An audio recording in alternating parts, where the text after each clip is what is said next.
అందరికీ నమస్కారం।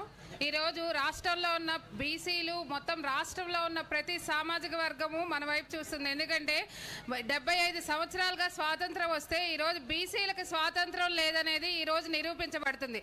ఎందుకంటే మనకి ఇస్తానన్న హక్కులు, మనకి ఇస్తానన్న సంక్షేమం కోసం మనము రోడ్లెక్కి పోరాటాలు చేయాలి, ఆమరణ నిరాహార దీక్షలు చేయాలి। అంటే మనం ఒకసారి సోదరిమణులారా అందరూ ఆలోచించండి, మన స్వతంత్ర భారతదేశంలో ఉన్నామా లేక ఇంకా బానిస బతుకుల్లోనే ఉన్నామా అనేది తప్పనిసరిగా ఆలోచన చేయాల్సిన పరిస్థితి। ఈరోజు ఈ యొక్క సమస్య బీసీలకు ఒక్కరికే కాదండి, భవిష్యత్తులో ప్రతి సామాజిక వర్గానికి కూడా ఇట్లాంటి సమస్యలు రావచ్చు।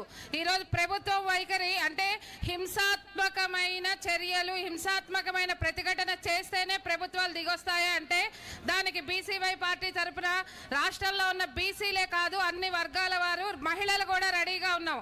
హింసాత్మకమైన చర్యలు జరిగితేనే ప్రతిస్పందన వస్తుందా? గత 45 రోజులుగా మేము ఎంత శాంతియుతంగా పోరాటం చేస్తున్నాము, ఆ పోరాటానికి స్పందన లేదా? అంటే స్వాతంత్రం లేదు, పోరాటాలకు స్పందన లేదు। మరి ఈరోజు రాష్ట్రంలో ఉన్న ప్రతి నియోజకవర్గంలో ఉన్న ఎమ్మెల్యేలు కానీ ఎంపీలు కానీ ఒకసారి ఆలోచన చేయండి, బీసీల ఓట్లు లేకుండానే, బీసీలకు మీరు ఈ పనులు చేస్తామనకుండానే మీరందరూ గెలిచారా? ఏ పార్టీ ప్రభుత్వాన్ని రూపొందించింది, ఏ ప్రభుత్వం పాలనలో ఉన్నదన్నది కాదు, సంక్షేమం, బీసీల సంక్షేమమే మా ధ్యేయము, బీసీలే మాకు వెన్నుముక, బీసీలకు మేము తప్పకుండా అభివృద్ధి పదంలో తీసుకెళ్తామని ప్రామిస్ చేసిన ప్రభుత్వము ఈరోజు శాంతియుతంగా పోరాటం చేస్తే వాళ్ళ చెవులకి ఎక్కటం లేదండి। ఒక మనిషి ఆ బీసీల కోసం, హక్కుల సాధన కోసం ఆమరణ నిరాహార దీక్ష చేస్తున్న చలనం లేకుండా ఉందంటే రాష్ట్రంలోనే కాదు దేశంలో ఉన్న ప్రతి ఒక్కరూ కూడాను ఈ యొక్క ప్రభుత్వాల యొక్క వైఖరిని పరిశీలిస్తున్నారు, గమనిస్తున్నారు। దీనికి భవిష్యత్తులో ప్రభుత్వాలు భారీ మూల్యం చెల్లించుకోవాల్సిన పరిస్థితి ఏర్పడుతుందని మేము సభాముఖంగా తెలియజేస్తున్నాము। ఇంత నిర్లక్ష్య వైఖరి ప్రభుత్వానికి పనికిరాదని ప్రభుత్వం తక్షణమే స్పందించకపోతే ఈరోజు మధ్యాహ్నం నుంచి మేము చేసే ప్రతి పోరాటానికి వ్యతిరేక చర్యలు అని ముద్రలు వేసినా సరే మేము రెడీగా ఉన్నామని దీని ద్వారా తెలియజేస్తున్నాం। మీరే బాధ్యత వహించాల్సి వస్తుంది, ప్రభుత్వమే బాధ్యత వహించాల్సి వస్తుంది। జై ఆర్సీవై, జై బీసీవై పార్టీ।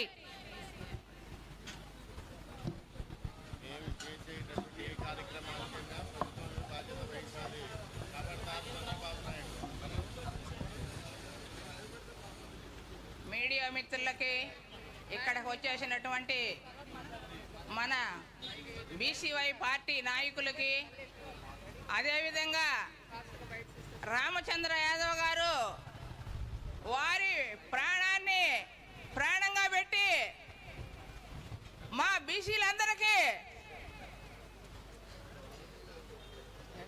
ఆయన ప్రాణాన్ని పెట్టినా కానీ మాకు మంచి చేయాలని, ఆ 5 డిమాండ్లు దిగి రావాలని ఆయన ఇవాళ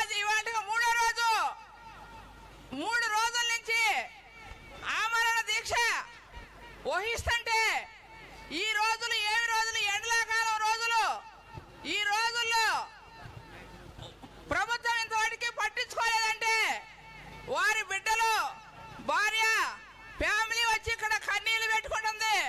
చంద్రబాబు నాయుడు గారు జైల్లో ఉంటే వాళ్ళ బిడ్డలు, వాళ్ళ భార్య ఎంత బాధపడదో మేమంతా చూసాము। మా అన్న కూడా సపోర్ట్ చేశాడు, మా నాయకుడు వచ్చి చంద్రబాబు నాయుడు గారికి సపోర్ట్ చేశాడు ఆ రోజులు। ఇవాళకి 3 రోజుల నుంచి మా బీసీలంతా అల్లాడిపోతున్నారు, కొట్టుకుంటున్నారు, రోడ్ల మీదకి వస్తారు।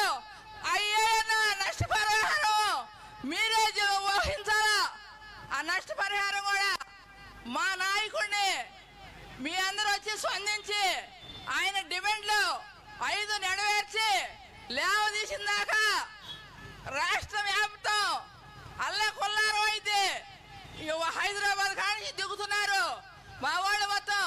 మహిళా సంఘాలు, బీసీ సంఘాలు, ఎస్సీ సంఘాలు మొత్తం దిగి వస్తున్నారు। మీరు దిగి రావాలి, ప్రభుత్వం దిగి రావాలి। చంద్రబాబు నాయుడు గారు ఒకప్పుడు కన్నీళ్ళు పెట్టుకున్నారు, వాళ్ళకేందో తెలుసా బాధ?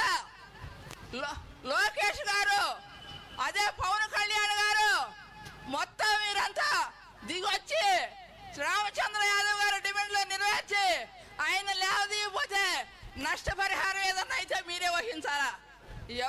వచ్చిన పెద్దలకి మేడం, ఈరోజు ఇక్కడ నుంచి జరిగే హింసాత్మకానికి మీరే బాధ్యత తీసేలా చెప్పండి.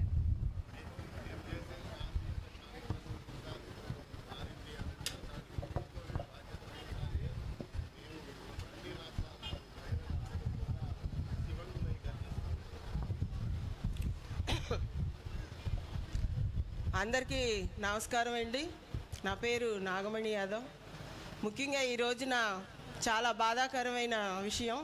అది ఏంటి అంటే సార్కి 3 కాడి నుంచి అసలు ఏమీ బాగోలేదు. చాలా కష్టంగా ఉంది. ఇక్కడ మేము కూడా మాట్లాడలేకపోతున్నాము. మీరందరూ కూడా సపోర్ట్గా నిలబడాలని మేము కోరుకుంటున్నాం. ఇళ్లలో ఉన్న లేడీస్ కూడా గమనించండి, 24 గంటలు లైవ్ వస్తుంది. సార్ ఇక్కడ ఏ పరిస్థితిలో ఉన్నారో కూడా గమనించి మీ ఇంట్లో ఉన్న వాళ్ళకి కొంచెం పౌరుషం చచ్చిపోయినట్టుంది, కొంచెం అది లేపుతారని చెప్పేసి ఆడవాళ్ళని కొంచెం విజ్ఞప్తి చేస్తున్నాం. ఎందుకంటే మేము 2-3 రోజుల నుంచి ఇక్కడే ఉన్నాం, అన్నీ గమనిస్తున్నాం. ఈరోజు 3వ రోజు. మేము కళ్ళతో చూస్తున్నాం, మీరు లైవ్ చూస్తున్నారు. అదే తేడా. అంటే మీకు మాకు కొంచెం ఎక్కువ అర్థమవుతుంది, అంటే మేము దగ్గర ఉన్నాం కాబట్టి. ఇప్పుడు ప్రభుత్వం చంద్రబాబు నాయుడు గారు మిమ్మల్ని ఒక క్వశ్చన్ వేస్తున్నాం. అది ఏంటి అంటే, ఆ రోజున మీరు జైల్లో కూర్చున్న రోజున మేము కూడా బాధపడ్డాం. అయ్యో, ఈ వయసులో ఈయన జైల్లో ఉన్నాడేంటి అని. అర్థం కావట్లేదా పరిస్థితి నీకు? ఈ రోజున ఇక్కడ ఏం జరుగుతుందో తెలియట్లేదా? నువ్వు లైవ్ చూస్తూ ఉంటావని మాకు తెలుసు. ఇక్కడ ఏం జరుగుతుందో మీరు ప్రతి క్షణం తెలుసుకుంటారన్న విషయం కూడా మాకు తెలుసు. మీరు రామచంద్ర యాదవ్ గారు కానీ ఏమన్నా జరిగిందా? మేమందరం కూడా ప్రాణ